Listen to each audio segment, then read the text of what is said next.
एलपिजीमा त लाइन लगायो, अब तपाईँको स्क्रोलिङ पनि बन्द गर्न सक्छ। भोलि मर्निङमा वाट्सएप खोल्नुभयो, but it's not opening.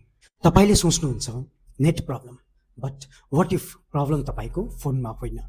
Reality internet हावामा हुँदैन। दुनियाँको 95% इन्टरनेट समुद्र मुनि बिछाएको केबल्सबाट आउँछ। यस, रियल वायर्स अन्डर वाटर। र यो केबल्स ऱ्यान्डम होइन, स्पेसिफिक रुटबाट जान्छ।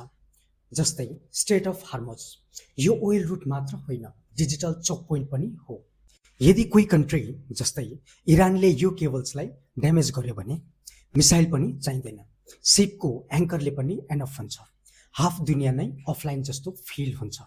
इन्टरनेट कम्प्लिटली बन्द हुँदैन, बट स्पिड 2G जस्तो। YouTube buffer, UPI pending.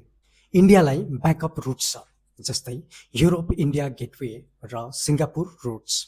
So panic नगर्नुहोस्, बट स्पिड 5Gबाट डाइरेक्ट 2G को फिल। तपाईँ सर्भाइभ गर्न सक्नुहुन्छ।